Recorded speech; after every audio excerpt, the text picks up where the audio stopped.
Belakangan ini, dunia cryptocurrency tuh lagi heboh banget.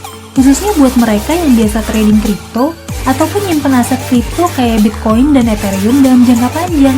Nah, kamu udah cek belum? Berapa sih harga Bitcoin sekarang? Pas video ini dibikin, harga satu Bitcoin tuh udah ngelewatin rekor tertinggi sebelumnya dalam rupiah. Kalau di tahun 2017, rekor tertingginya itu adalah 260 juta rupiah. Hari ini nih, di tanggal 17 Desember, Bitcoin itu udah nyentuh harga 330 juta rupiah. Oh iya, sebelumnya kami juga udah pernah bahas tentang sejarah Bitcoin dari awal diciptain sampai harganya ratusan juta rupiah. Pas video itu dibikin nih, di bulan Juli yang lalu, harga Bitcoin saat itu tuh masih sekitar 130 jutaan. Dan sekarang, harganya udah naik sampai 330 juta rupiah. Artinya nih, cuma dalam waktu 5 bulan doang, harganya itu naik lebih dari 2,5 kali lipat. Luar biasa banget ya. Kalau misalnya kamu beli Bitcoin pas Momo rilis video tersebut, sekarang kamu udah profit lebih dari 150%. Nah, biasanya nih, kalau harga Bitcoin tuh udah naik kayak gini, banyak orang-orang yang nanya, harganya masih bakalan naik lagi nggak nih? Terus, kalau mau jual beli Bitcoin yang aman, gimana ya? Kalau mau trading kripto, emangnya paling bagus di platform apa sih? Nah, pada video kali ini aku mau bahas tentang 3 poin tersebut secara mendalam. Seperti biasa, semua pembahasannya bakal aku kupas berdasarkan data dan referensi yang objektif. Oke deh, kita mulai pembahasannya dari poin yang pertama. Kira-kira harga Bitcoin masih bisa naik lagi nggak nih? Oke, buat jawab pertanyaan ini tentunya aku nggak bisa jawab secara pasti. Soalnya pada dasarnya kan kita nggak bisa tahu gitu apa yang bakal terjadi di masa depan. Tapi seenggaknya, kita bisa coba memprediksi masa depan berdasarkan data dan pola-pola yang udah terjadi di masa lalu. Kalau kita bicara dari sisi teknikal dan price action doang nih, kita tuh bisa coba ngeliat pola secara historis, di mana ketika Bitcoin tuh nyentuh harga tertinggi sebelumnya, biasanya setelah itu pergerakan harganya bakalan naik secara agresif. Salah satu contohnya itu terjadi di bulan Februari 2017, di mana harga Bitcoin untuk pertama kalinya nyentuh rekor tertinggi sebelumnya di Desember 2013. Setelah harga terbaru tuh berhasil nembus rekor tertinggi sebelumnya, harga Bitcoin tuh nanjak sangat agresif sampai berbulan-bulan kemudian. Hal yang serupa juga terjadi di bulan November tahun 2013, pas harga Bitcoin tuh nembus rekor tertinggi sebelumnya, yaitu di bulan April 2013. Harganya tuh cenderung naik secara agresif. Terus di bulan Januari 2013 juga terjadi pola yang sama. Pas harga Bitcoin tuh kembali menembus rekor tertinggi sebelumnya di Agustus tahun 2012. Lagi-lagi, harga Bitcoin tuh naik dengan signifikan. Dengan melihat data ini, apakah harga Bitcoin bakalan naik secara signifikan? Kalau melihat dari sisi historis, emang ada potensi ke arah sana. Tapi kamu perlu hati-hati juga gitu, karena bisa jadi harganya bakalan koreksi dulu, seperti yang pernah terjadi di bulan Januari sampai Februari 2017. Terlepas dari potensi kenaikan atau penurunan harga Bitcoin di masa depan, mungkin ada di antara kamu yang penasaran, di platform apa sih kita bisa ngelakuin transaksi jual beli atau trading cryptocurrency, kayak Bitcoin, Ethereum, Litecoin, dan lain-lain? Oke, pada dasarnya kita itu bisa ngelakuin trading dan jual beli kripto melalui media exchange.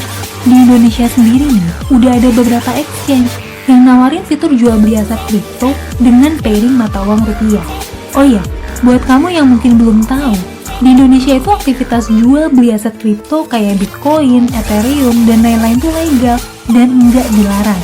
Di mana regulasi perdagangan cryptocurrency itu ada di bawah naungan Bapepti yang ngatur perdagangan berjangka komoditi.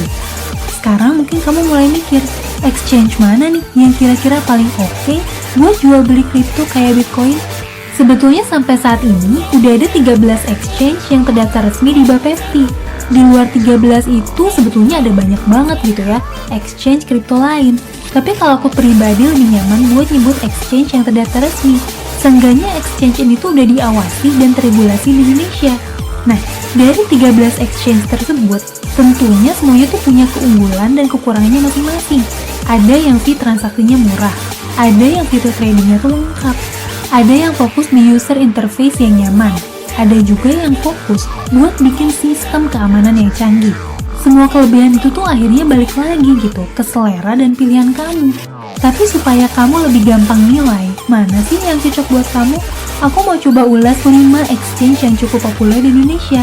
Ada Indodax, Toko Kripto, Pintu, Luno, dan Rekeningku. Nah, buat ngebandingin 5 exchange itu, aku bikin beberapa aspek yang menurut aku tuh penting gitu buat user exchange, khususnya para trader. Yang pertama itu dari sisi biaya yang dibebanin ke user, mulai dari biaya transaksi, biaya deposit, sampai biaya withdraw. Yang kedua dari sisi kelengkapan aset kripto yang diperdagangin di masing-masing exchange. Yang ketiga itu dari sisi fitur tradingnya. Yang keempat dari spread harga beli dan harga jual. Dan yang terakhir itu dari aspek teknologi keamanan yang diimplementasiin. Oke, kita mulai dari poin yang pertama yuk, yaitu biaya layanan yang dibebanin ke para user. Nah, dari semua bentuk biaya di exchange, biasanya para user tuh paling concern sama biaya penarikan dan biaya transaksi. Kamu bisa lihat nih di tabel ini, perbandingan dari kelima exchange di Indonesia. Buat biaya penarikan, ada yang flat dan ada juga yang bentuknya tuh persentase. Secara ekonomis, tentunya tuh bakal lebih nguntungin kalau user tuh milih yang biayanya flat aja, kayak Toko Kripto, Pintu, dan Luno. Kenapa gitu? Coba aja deh kamu bayangin, misalnya kamu mau narik uang dalam jumlah banyak. Katakanlah kamu tuh mau nyairin penjualan 1 Bitcoin senilai 300 jutaan. Nah, kalau biaya penarikannya tuh 0,5%, berarti uang kamu tuh bakalan terpotong 1,5 juta cuma buat narik uang dari exchange-nya doang. Untuk biaya transaksi sebagai market taker, kamu bisa lihat datanya di sini. Di sini, exchange yang narik biaya tertinggi itu adalah Indodax, sementara Pintu nggak ada biaya transaksi. Sisanya itu berkisar di angka yang wajar, yaitu 0,1%. Buat kamu yang belum ngerti, biaya market taker itu adalah biaya yang harus kita bayar ketika kita itu bertransaksi dengan ikut antrian harga yang udah ada. Misalnya nih, kamu mau beli Bitcoin seharga 10 juta. Kalau di Indodax, biayanya itu adalah 0,3% atau setara Rp30.000. Sementara kalau kamu transaksi di Toko Kripto, biayanya tuh cuma 0,1% atau Rp10.000.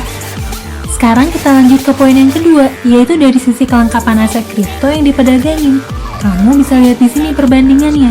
Di sini kamu bisa lihat kalau Indodax itu nyediain koin atau token yang paling banyak, sampai 110 jenis koin dan token. Sementara Pintu dan Luno itu kelengkapan koinnya paling sedikit.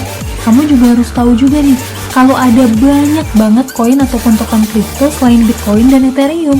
Ada ribuan koin maupun token yang bisa kamu perdagangin. Tapi kamu harus hati-hati juga, karena koin-koin yang belum terlalu populer itu seringkali pergerakan harganya sangat agresif. Kita lanjut ke poin ketiga, yaitu fitur trading yang bisa dimanfaatin sama para trader. Kalau bicara soal fitur, emang masing-masing exchange ini tuh punya keunikannya sendiri-sendiri. Tapi dari semua fitur, aku coba pilih 3 fitur yang menurut aku tuh penting banget buat para trader. Yang pertama, adanya chart harga yang bisa dipakai buat analisis teknikal. Dan yang kedua, fitur cut loss atau pembatasan limit kerugian supaya kita tuh bisa membatasi kerugian kita di harga tertentu. Fitur ini menurut aku krusial banget, khususnya buat para trader, mengingat aset kripto ini emang punya volatilitas harga yang tinggi dan agresif. Dan yang terakhir adalah fitur short selling, supaya kita itu bisa dapetin keuntungan walaupun harga aset kripto lagi ngalamin penurunan atau masuk ke fase bearish. Dari ketiga kategori tersebut, aku bisa bilang gitu, kalau Toko Kripto satu-satunya yang memenuhi ketiga fitur penting tersebut. Sementara Pintu emang nggak punya fitur trading dan hanya terbatas pada fungsi jual beli doang. Selanjutnya kita bakalan bahas dari sisi spread harga beli dan harga jual. Maksudnya gimana tuh? Jadi gini, seorang trader yang ngambil keputusan transaksi yang cepat, khususnya dengan time frame yang pendek, bakalan sangat tertolong sama selisih harga jual beli yang gak terlalu jomplang. Tujuannya, supaya keuntungan di setiap transaksi itu bisa direalisasikan dengan optimal. Umumnya, ketika kita membeli sebuah komoditas, ada spread atau selisih harga antara harga beli dan harga jual. Semakin besar selisihnya, bakalan semakin sempit ruang gerak para trader. Sementara, semakin kecil selisihnya, maka bakalan semakin luas gitu ruang gerak para trader buat ngambil keputusan. Prinsipnya sama aja kayak kita beli emas, selalu ada spread harga antara harga jual dan harga beli kan? Begitu juga dengan kripto. Nah, Untuk bisa ngelihat spread harga, aku coba ngelakuin monitoring sederhana pada harga Bitcoin di 5 exchange ini di tanggal 16 Desember 2020 jam 14.45. Hasilnya kayak gini. Kamu bisa lihat kalau toko kripto itu punya spread harga yang kecil banget, cuma Rp1 doang. Sementara pintu itu punya spread harga yang lebar banget antara harga beli dan harga jualnya. Mungkin buat kamu yang belum berpengalaman trading, spread harga dan likuiditas ini tuh bakalan jadi hal yang sepele. Tapi buat trader yang serius, selisih spread harga beli ini tuh bisa jadi game changer dalam setiap keputusan trading. Aspek yang terakhir itu adalah faktor keamanan. Nah, ini adalah salah satu faktor penting yang paling sering diremehin. Dalam dunia kripto, cyber security itu adalah hal yang sangat krusial. Soalnya nih, transfer aset kripto itu anonim. Jadi trader kripto itu seringkali jadi sasaran empuk para hacker. Makanya, sangatlah penting buat trader ataupun yang mau bertransaksi aset kripto buat merhatiin sisi keamanan dari exchange-nya. Sejauh ini, emang udah banyak exchange yang ngejalanin standar keamanan kayak 2FA dengan Google Authenticator dan konfirmasi lewat email atau SMS. Tapi kalau kamu mau ngeliat lebih detail lagi tentang keamanan exchange, kamu tuh bisa gitu ngeliat referensi dari website yang ngedokumentasiin tes keamanan dari exchange di seluruh dunia. Misalnya, kamu bisa lihat dari CoinGecko ataupun dari Sunlight. Sayangnya nih, emang belum semua exchange yang kita bahas tuh punya catatan keamanan yang terdokumentasi. Beberapa yang bisa kita lihat di sini tuh misalnya Indodax yang punya skor 8 di CoinGecko dan skor 7,19 di Cybersecurity. Ada juga Luno yang punya rating 7 di CoinGecko dan skor 3,95 di Cybersecurity. Yang sebenarnya cukup menarik itu adalah toko kripto, karena sejak mereka itu dapetin pendanaan dari Binance, exchange kripto terbesar di dunia, toko kripto ini dapetin support buat paket teknologi Binance Cloud yang udah teruji sebagai salah satu exchange dengan rating cyber security yang sangat tinggi, yaitu 9,35, dan telah melalui berbagai tes keamanan berlapis kayak penetration testing, proof of fund, dan juga bug bounty. Oke, kira-kira itu ulasan dari aku tentang kelebihan dan kekurangan dari exchange kripto di Indonesia. Semoga info yang aku share kali ini tuh bisa jadi referensi buat kamu dalam nentuin exchange yang cocok buat kamu. Terus terang aja, kalau berdasarkan aspek-aspek yang aku anggap penting, toko kripto itu emang lumayan terlihat stand out dibanding yang lainnya.